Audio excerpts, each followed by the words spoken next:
Salut à tous, ravi de vous retrouver sur canalturf.com pour évoquer le programme de ce vendredi 10 février. Le quintet se déroulera sur l'hippodrome de Cagnes-sur-Mer. Il s'adresse aux trotteurs, il s'agira du prix de Largue. Mon préféré sera le numéro 7, Côte Ouest, un cheval qui reste sur de bons résultats sur cette piste azuréenne. Il a notamment triomphé sur ce parcours le 19 janvier. Sachez également que par le passé, il avait pris la 5e place du Critérium des Jeunes, preuve de sa qualité lorsqu'il était encore sous la casaque de Jean-Pierre Dubois. Le cheval sera pieds nus pour cet objectif, confié à Franck Nivard. J'en ai fait mon favori, le 7 Côte Ouest. On lui posera le numéro 13 Beerscott, lui aussi au mieux. Un cheval efficace, 10 victoires pour lui en 30 courses courues, dont 6 succès obtenus sur cette piste cagnoise. Lui aussi s'est imposé sur ce tracé récemment et il sera pieds nus. Ensuite, le numéro 4, Bolide de Nuit, un cheval qui, pour ses débuts sur la piste de Cagnes-sur-Mer, a pris une 3e place sur ce tracé fin janvier. Une confirmation est ici attendue. Le numéro 1, Bebeto, est certes le moins riche du lot, mais attention, le cheval a prouvé qu'il était compétitif à ce niveau. D'ailleurs, il possède l'un des meilleurs chronos du peloton sur ce parcours. Il peut donc effacer et faire oublier ces 2 dernières disqualifications. Le 8 dans cette épreuve, c'est Bridget Landmer, déféré d'Agatrepied pour cet engagement intéressant au premier poteau. Il convient de s'en méfier, d'autant qu'elle avait gagné sur ce tracé l'été dernier. Mais à mon avis, il lui sera difficile de prendre sa revanche sur le numéro 7 Côte Ouest qui vient de la dominer. Ensuite, on retiendra le numéro 10, c'est 26 du Château, à ne pas juger sur ces 2 dernières disqualifications. C'est un cheval qui fait face à un bon engagement, qui a montré un peu de moyens et qui sera pieds nus.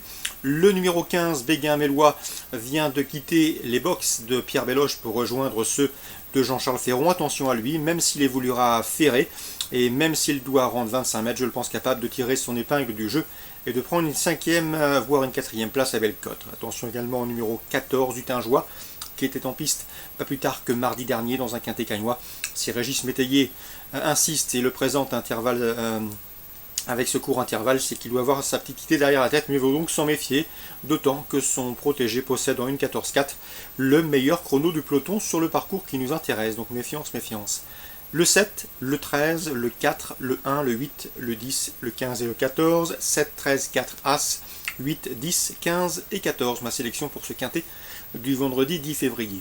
Concernant la 2e course du programme, le 204, à savoir Borolero Carizet et le 203 Burano, qui font tous les deux face à un bel engagement plafond des gains, qui sont bien situés derrière les ailes de l'Autostard, me semble en mesure de se tailler la part du lion.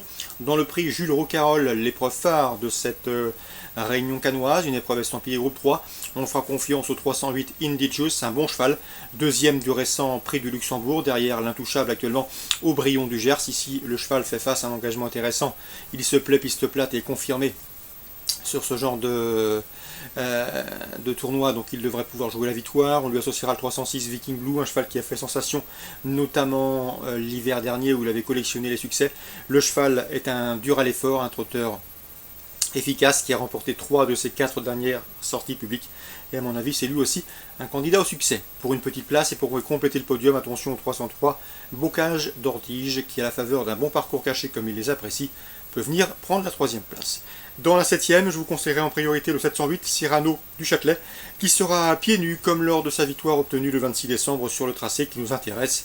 Rien ne s'oppose dès lors à une confirmation. Le 708 Cyrano du Châtelet, résumé chiffré pour Cagnes, 2e 4 et 3, 3e 8 6 3, 7e 708. Concernant Angers en rayon 4, dans la 4e course, j'aime beaucoup le 404 Arménie Lupin, régulière sous la selle, mais surtout également le 413 Bruyère de Ribes.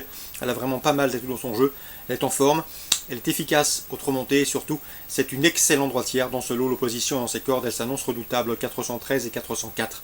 Dans la 6e, attention au 604 Diva Somoli, j'ai pu m'entretenir avec son entraîneur Jérôme Compas. L'homme est confiant, sa protégée effectue une rentrée, mais elle a déjà pas mal de travail derrière elle.